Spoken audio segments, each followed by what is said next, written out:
The note was taped to the front door like a grocery list, casual and cruel in its brevity. Figure it out yourself. We had no other choice. Mom, that was the moment I realized my parents hadn't just sold our house. They had erased me from their lives entirely. I'm Anna Vance, and this is the story of how the people who were supposed to love me most tried to destroy me, and how I made damn sure they paid for it. The moving truck was still parked in the driveway when I pulled up that afternoon in May. I had just finished my cybersecurity finals at Stanford, exhausted but relieved, already imagining the comfort of my childhood bedroom and my mom's cooking. Instead, I found a massive truck being loaded with furniture I recognized, belongings that had filled our home for as long as I could remember. My stomach dropped as I turned off the ignition, my hands suddenly cold despite the California heat. I stepped out of my car slowly, confusion making my movements heavy. The lawn had a bright red and white sign hammered into it. Sold, it screamed in letters too large, too final. Cardboard boxes with my name scrawled in permanent marker were scattered across the driveway and front lawn like trash bags on collection day. My winter clothes spilled from one torn box. My high school yearbook sat in a puddle from the sprinklers. Nobody had bothered to put them anywhere protected. Nobody had cared enough to keep them dry. A man I had never seen before walked out of my front door carrying a lamp from our living room. He saw me staring and frowned, his face creasing with annoyance rather than concern. "Can I help you? This is private property." My mouth opened, but no sound came out at first. I pointed at the boxes, at the house, at everything. "This is my house. I'm Anna Vance. I live here." He looked at me like I was crazy, like I was some random person off the street trying to cause trouble. He reached into his pocket and pulled out a folded piece of paper, holding it out to me without stepping closer. "Look, lady, I bought this house fair and square 2 weeks ago. I don't know what your situation is, but you need to take your stuff and go. The previous owners left that note for you on the door." That was when I saw it. The small square of notepaper taped just above the doorknob. I walked closer, my legs feeling disconnected from my body, and peeled it off. The handwriting was my mother's, neat and controlled as always. "Figure it out yourself. We had no other choice, Mom." 9 words. After 22 years, 9 words were all I was worth. My hand started shaking so badly I nearly dropped the note. I pulled out my phone and dialed my mother's number, my thumb slipping twice before I got it right. She answered on the third ring, her voice carrying that familiar tone of mild irritation, like I was interrupting something important. "Anna, what is it? I'm in the middle of something." "What is it?" My voice came out higher than I intended, cracking with disbelief. "Mom, I'm standing in front of our house and there's a moving truck here. There's a sold sign on the lawn. All my stuff is thrown outside like garbage. What the hell is happening?" She sighed, a long, put-upon sound that made my chest tight with fury. "Oh, that. Yes, we sold the house. Your father and I got an excellent opportunity in Florida, and we needed to move quickly. You're 22 years old, Anna. You're an adult. It's time you figured things out on your own." I could not breathe. The California sun felt too hot on my skin, the air too thick. "Figure things out? You sold our house without telling me? You just left all my things outside and expected me to read your mind? How could you not even call me?" "Anna, don't be so dramatic." Her voice took on that lecturing quality I had heard 1,000 times growing up. "We gave you an opportunity to become independent. You've been in college for 4 years. You can't expect to live with your parents forever. This is good for you, whether you realize it now or not." "Good for me?" I was shouting now, not caring that the new owner and the movers were watching me.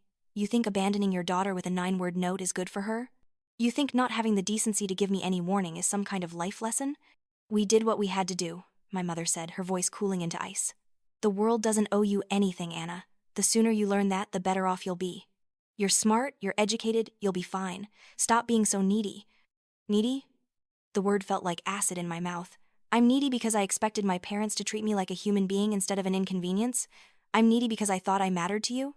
This conversation is going nowhere. I could hear her moving around, probably in some new Florida house I'd never seen, surrounded by furniture I'd never sit on again. "You need to grow up, Anna. Your father and I have our own lives to live. We can't be responsible for you anymore."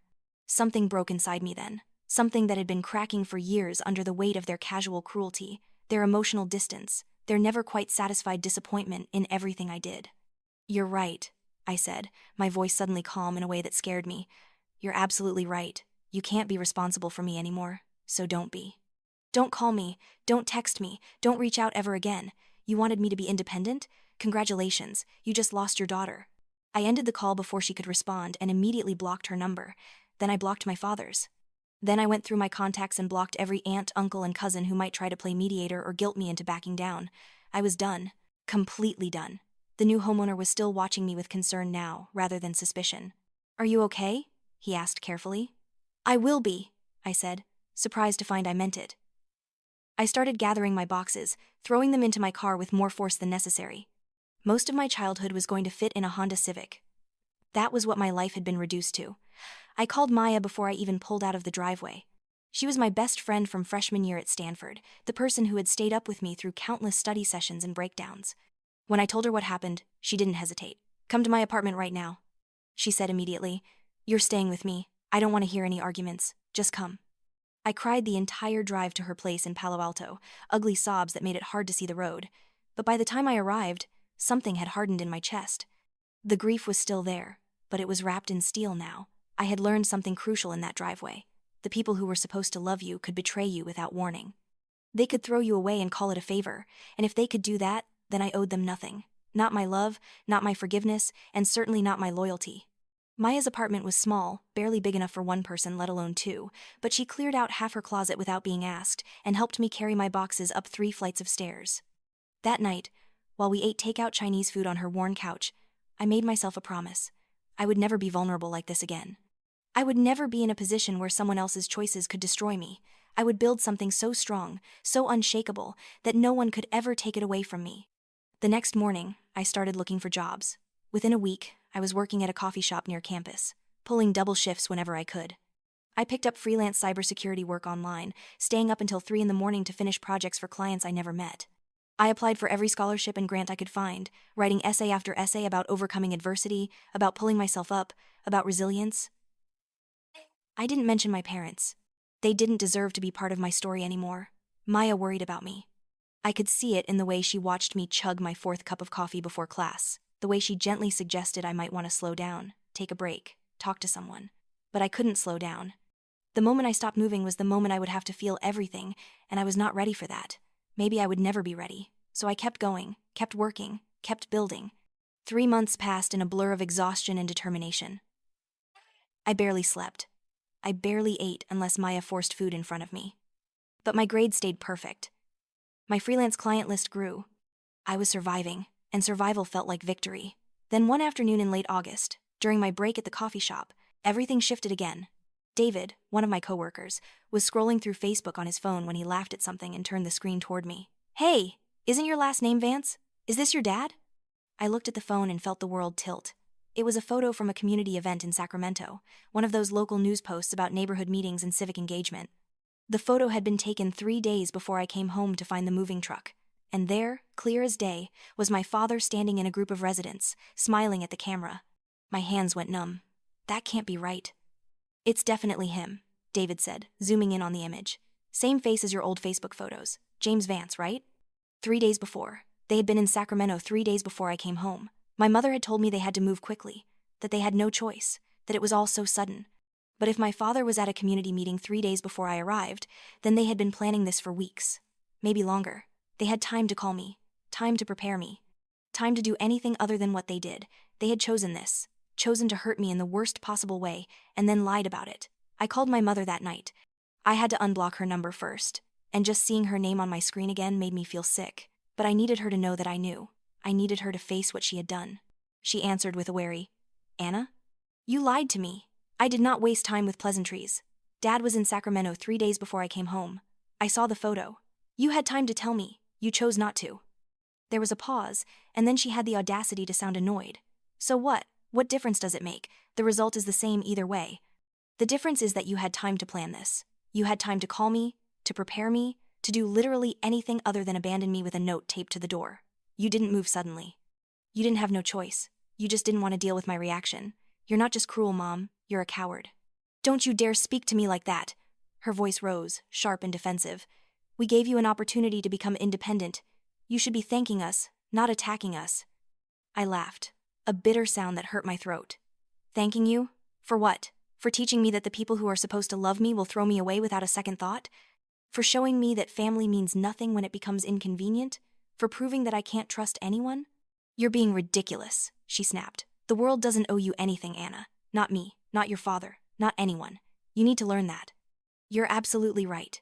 My voice went cold, detached, like I was talking about the weather instead of cutting ties with my own mother. The world doesn't owe me anything. And I don't owe you anything either. Not my time, not my energy, and certainly not my forgiveness. You wanted me to be independent? Fine. I'm independent of you. Permanently. Don't contact me again. Ever. I hung up and blocked her number again. Blocked my father's number. Blocked everyone who might try to be a bridge between us. There would be no bridge. There would be no reconciliation. There would only be the life I built without them. The anger fueled me in ways I had not expected. I threw myself into my work with even more intensity. I finished my undergraduate degree in cybersecurity in 3 years instead of 4, graduating with highest honors. I was accepted into an accelerated master's program. I started interning at a major tech company in San Francisco, working with security protocols and data protection systems.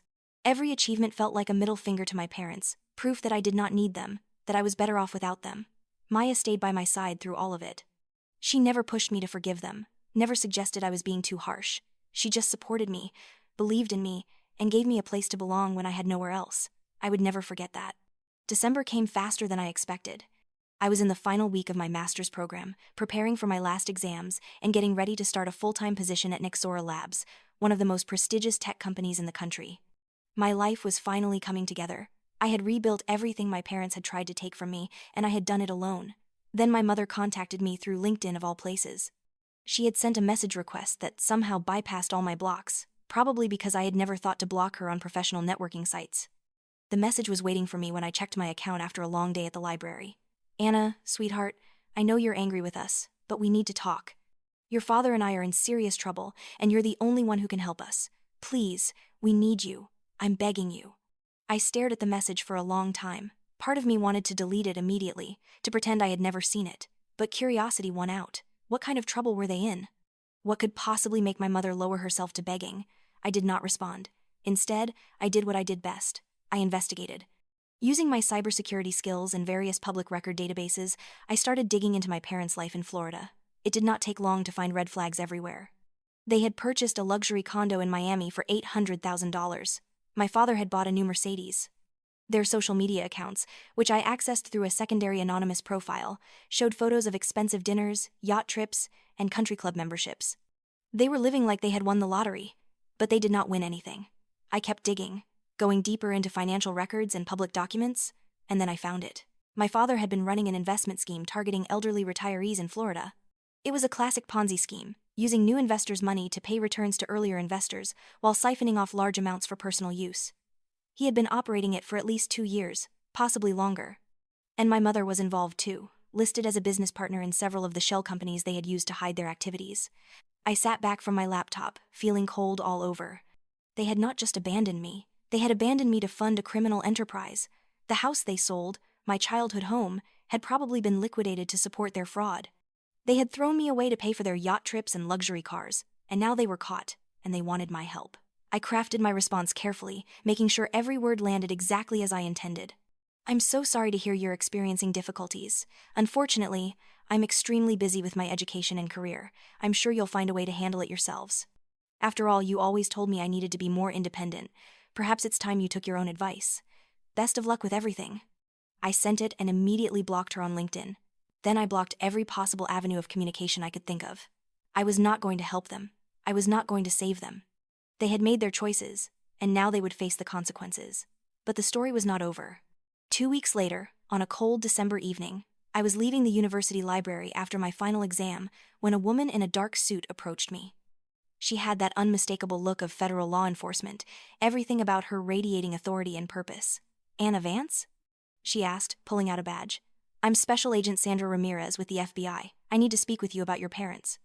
My stomach dropped, but I kept my face neutral. "I don't have parents." Agent Ramirez's expression softened slightly. "I understand you've been estranged from them, but we need to ask you some questions about James and Patricia Vance. They're under investigation for investment fraud, and your name has come up in our inquiry." "My name?" Ice flooded my veins. "Why would my name come up? I haven't spoken to them in months." "According to their tax returns, they claimed you as a dependent last year. You're also listed as an emergency contact on several financial documents. And in interviews, they've told investigators that you've been helping them manage certain accounts remotely. They claim you have access to offshore accounts they use to hide assets." The world tilted. I could not breathe. They had not just abandoned me and asked for my help. They were actively trying to frame me for their crimes. "That's a lie." My voice came out strangled. "I have nothing to do with their finances. I haven't had access to anything of theirs since they kicked me out in May. I need to see your identification more carefully, and then I need to call a lawyer, right now. Because if my parents are accusing me of helping them commit federal crimes, I need legal representation immediately. Agent Ramirez nodded, her expression understanding. That's absolutely your right, and frankly, it's the smart thing to do. I want you to know that right now, you're not under arrest or even under investigation. We're just gathering information. But given what they're claiming, you should definitely have an attorney present for any formal interview. She gave me her card and a time to come to the FBI field office, with or without a lawyer. I chose with. I called a criminal defense attorney that same night, explained the situation, and within 2 days I was sitting across from Agent Ramirez and another agent in a small, windowless room with my attorney beside me. I cooperated fully. I provided my bank statements showing I had no unusual deposits or transactions. I gave them access to my email accounts to prove I had not been in communication with my parents. I showed them the timeline of our estrangement, including the blocking of their phone numbers and social media accounts. I even provided the note they had left me, the cruel 9 words that had started this entire nightmare. But I did not stop there. I went further than I needed to. Every question they asked, I answered with detail and documentation. Every piece of evidence I had that proved my innocence also highlighted my parents' guilt more clearly. Bank records showing my father's transactions, social media posts my mother had made showing their lavish lifestyle, screenshots of the LinkedIn message my mother had sent begging for help. I gave the FBI everything they needed to build an airtight case. My attorney warned me that I was being more forthcoming than necessary, but I did not care. This was not just about protecting myself anymore. This was about making sure my parents faced exactly what they deserved. The investigation moved quickly after that. With my cooperation and the evidence I provided, the FBI was able to trace the full extent of my parents' fraud. They had stolen over $3 million from 42 victims, mostly elderly people who had trusted my father with their retirement savings. Some of the victims had lost everything. When the trial began in March, I attended every day. I sat in the gallery and watched my parents squirm under the weight of the evidence against them. I watched them try to shift blame, try to claim ignorance, try to paint themselves as victims of circumstance. But every time they told a lie, there was a document or a witness to contradict them. My mother looked at me once during the trial, her expression pleading. I looked back with nothing. No anger, no sadness, no recognition.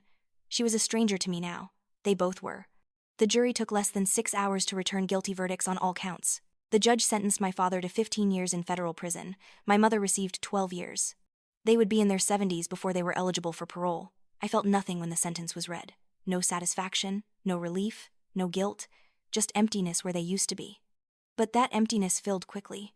2 months later, in May, exactly 1 year after they had abandoned me, I walked across the stage to receive my master's degree in cybersecurity. I graduated top of my class. And waiting for me after the ceremony was an offer letter from Nexora Labs, offering me a senior position in their security division with a salary that would have shocked me a year ago.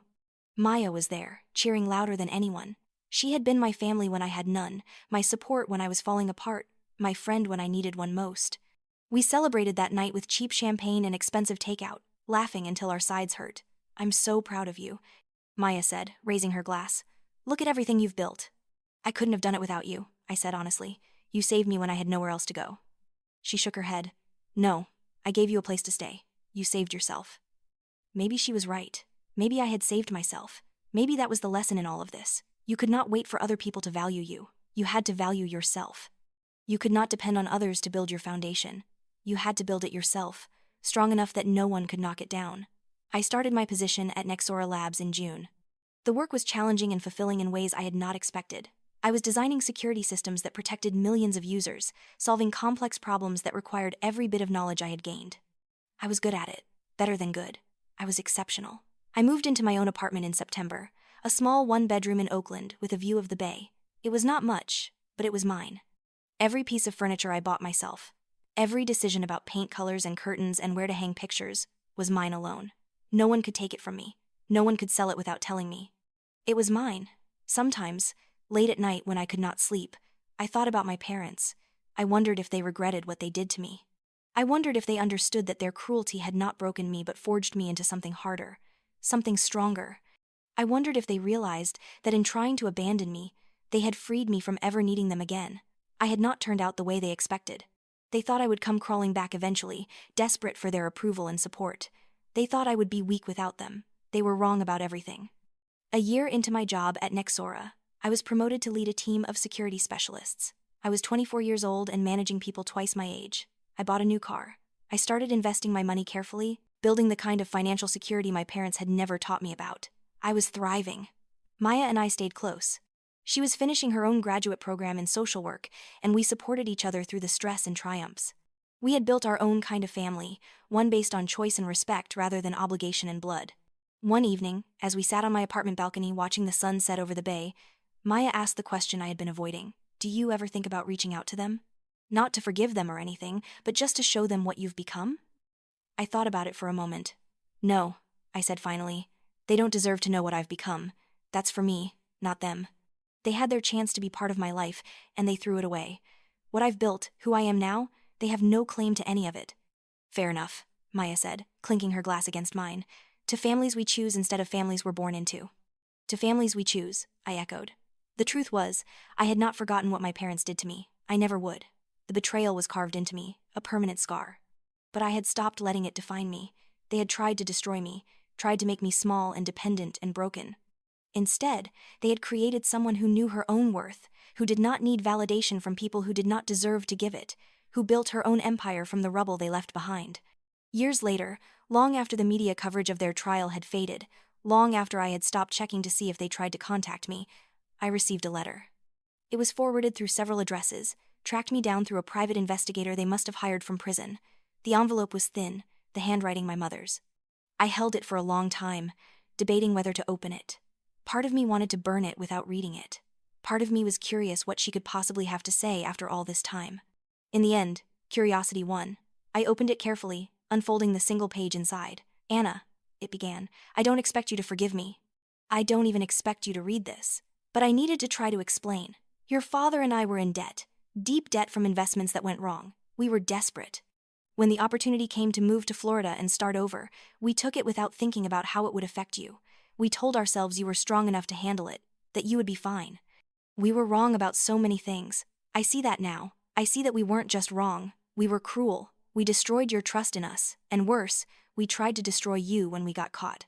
I can't take any of that back. I can only say I'm sorry, and I understand if that means nothing to you. Your father is sick. He won't leave prison alive. I will be here for another 8 years. We lost everything, Anna. Everything except the knowledge that we had a daughter who was stronger and better than we ever deserved. I hear through distant relatives that you're doing well, that you've built an incredible career. I'm glad. Not because it makes what we did okay, but because it means we didn't break you. You're more than we ever were. I hope someday you can find peace, even if you never find forgiveness. Mom. I read it twice. Then I folded it carefully, put it back in the envelope, and filed it away in a drawer. I did not respond. I did not plan to respond. The letter was too little, too late, and too self-serving. She was dying in prison, and she wanted absolution. That was not my responsibility. But something about reading those words released something in me I did not know I was holding on to. Maybe it was confirmation that they knew exactly what they had done. Maybe it was knowing they had to live with it. Maybe it was simply closing a chapter that had been left open for too long. I did not forgive them. I did not think I ever would. But I also did not hate them anymore. Hatred required caring, required some emotional investment. They were just people who had hurt me once, a long time ago, and who no longer had the power to hurt me again. 5 years after that day in the driveway, 10 years after the trial, I was named one of the top cybersecurity experts under 40 in the country. I gave a keynote speech at a major tech conference about resilience in the face of adversity. I did not mention my parents by name, but I talked about betrayal, about rebuilding, about the strength that comes from surviving what should have destroyed you. After the speech, dozens of people came up to me. Some cried as they told me their own stories of being abandoned, betrayed, cast aside by people who should have protected them. I listened to every one of them. I told them what I wished someone had told me. You will survive this. You will be stronger for it. The people who hurt you do not get to define you. Maya was in the audience that day. We had dinner afterward, just the two of us, and she raised her glass in a toast. To the family I chose, she said. To the family I chose. I agreed.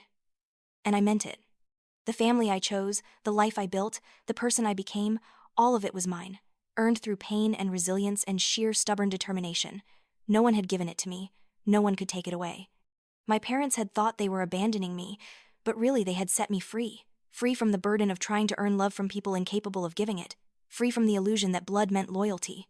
Free to become exactly who I was meant to be without them holding me back. They created me, in their own twisted way. They created someone who would never be abandoned again because she had learned to stand on her own. They created someone who did not need anyone's approval because she had learned to approve of herself. They created someone who turned betrayal into fuel and pain into power. And that was the most expensive lesson they ever paid for. 15 years in federal prison for my father, 12 for my mother. All of it because they tried to use me as a scapegoat for their crimes, and I refused to be anyone's victim ever again. I won. Not because I got revenge, though I did. Not because they suffered, though they did. I won because I built a life so complete, so successful, so fulfilling that their presence or absence in it made no difference at all. I won because I learned that the most powerful thing you can do to people who tried to break you is to thrive without them. I won because I survived, and in surviving, I became more than they ever imagined I could be. That was enough. That was everything.